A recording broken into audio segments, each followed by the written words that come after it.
오늘의 수업 주제 이온결합입니다. 이온결합, 원자들이 왜 결합을 하는지 먼저 알아야지 뭘 할 수 있겠죠. 원자들의 꿈은 18족이 되는 거예요. 그것과 관련된 규칙이 바로 옥텟 규칙입니다. 옥텟은 8개, 옥타에서 나온 얘기인데요. 8개가 좋아. 18족의 최외곽전자가 헬륨 빼고 다 8개죠. 그래서 모든 원자들의 꿈은 결국 최외곽전자가 8개가 되는 구조를 갖는 거예요. 각 족별로 상황이 조금씩 다른데 어떤 게 있는지 한번 볼게요. 족별로 보면 여기 1, 2, 13족이 있고 그 다음에 나머지 15, 16, 17, 18족이 있어요. 각 족별로 18족처럼 되려면 어떻게 해야 되는지 한번 보겠습니다. 각 족이 다 있는 요 주기를 한번 3주기를 한번 보겠습니다. 최외곽전자가 하나, 둘, 셋, 여긴 5, 6, 7이죠. 8개가 되려면 어떻게 해야 될까요? 이쪽 앞에 있는 아이들은 있는 걸 버리고 네온처럼 되는 게 쉽고요. 이쪽 15쪽부터는 얻어서 아르곤처럼 되는 게 더 쉬워요. 왜냐면 하나 버리고 2개 버리고 3개 버리는 게 7개 가져오고 6개 가져오고 5개 가져오는 것보다 낫잖아요. 여긴 같은 논리로 5개, 6개, 7개니까 3개, 2개, 하나를 각각 가져오면 남으로부터 가져오면 이렇게 될 수 있는 거죠. 그래서 각 족별로 이쪽 13족을 경계로 이쪽에 있는 금속들은 전자를 버리는 게 더 18족이 되기 쉽습니다. 그래서 1족 같은 경우에는 하나를 버리면 되죠. 그래서 플러스 1가 이온이 잘 되고요. 여기 같은 경우는 플러스 2 이온이 잘 됩니다. 그러면 13족은 플러스 3 이온이 잘 되겠네요. 그럼 15족은 어떻게 될까요? 15족은 갖고 와야 되죠. 그러니까 마이너스 3, 마이너스 2, 마이너스 1 이온이 되기 쉽습니다. 자, 그러면 이런 성질이 있는 금속과 비금속이 만나면, 금속 원자와 그 비금속 원자가 만나면 어떻게 될까요? 제일 대표적인 아이로 얘네를 한번 보도록 하겠습니다. 약간 흐려졌네요.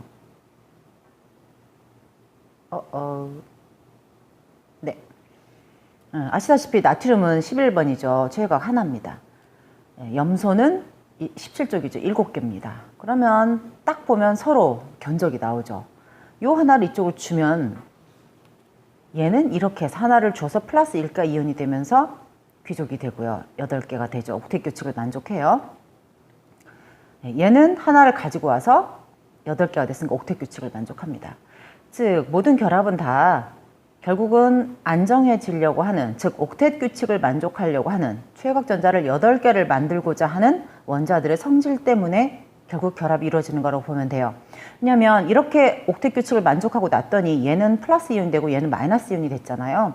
그럼 둘은 달라붙어야죠. 플러스하고 마이너스는 잡아당기니까 이런 결합을 이온 결합이라고 합니다. 따라서 이온 결합은 주로 금속 원자와 비금속 원자 사이에서 일어나는 결합인 경우가 많습니다. 자, 그러면 좀 더 자세히 볼까요? 이 과정을 좀 구체적으로 적어 놓은 게 이제 교과서에 나와 있는 그림이에요. 염소 원자와 나트륨 원자가 나트륨부터 전자가 가서 염화이온과 나트륨 이온으로 바뀌고 달라붙어서 이런 육각 정육면체 형태의 소금이 되는 거고요. 이런 얘는 소금뿐 아니고요. 얘는 이제 땅속에서 나는 소금 모양이고요. 이건 탄산칼슘이죠. 석회암이나 대리석의 성분인데 여기도 역시 탄산이온 E-이온과 칼슘이온 E+ 이온이 결합해서 만들어진 이온 결합성 화합물입니다. 이걸 에너지 측면에서 살펴볼 수 있어요. 지난 시간에 에너지, 결국 결합을 왜 하느냐, 그게 다 안정하기 때문이다라고 했잖아요. 나트륨 원자와 염소 원자가 있는 상태의 에너지를 먼저 한번 보세요. 여기죠. 그리고 얘네가 NaCl이 되면, 잘 안 나오네요. NaCl이 되면 이렇게 낮아집니다.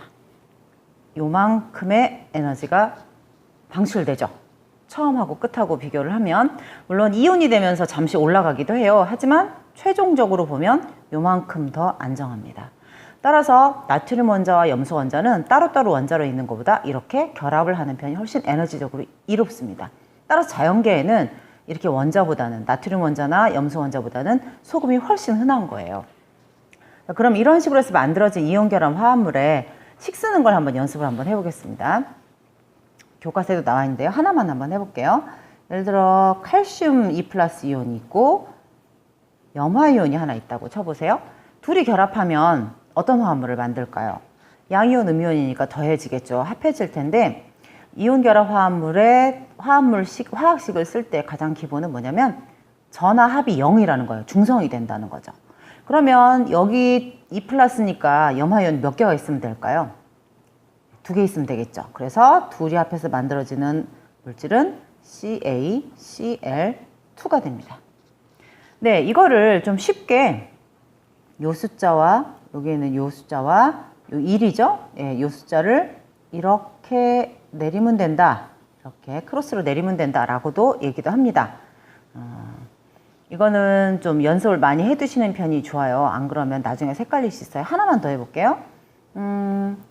Fe3 플러스와 O2 마이너스 두 개가 결합하면 산화철이 되겠죠?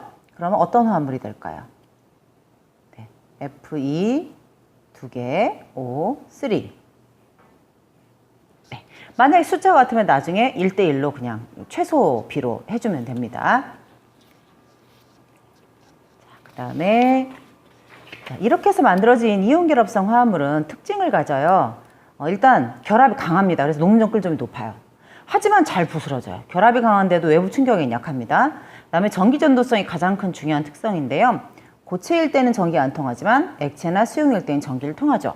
이거는 지난 시간에 유튜브 동영상을 통해서도 보셨을 거예요.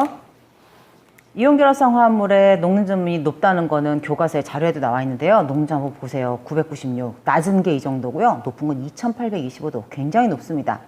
그런데 이 녹는점은 이온 결합력이 강할수록 녹는점이 높아져요. 그러니까 NaF보다는 MgO가 훨씬 결합력이 강하다는 뜻이죠. 녹는점이 훨씬 높잖아요.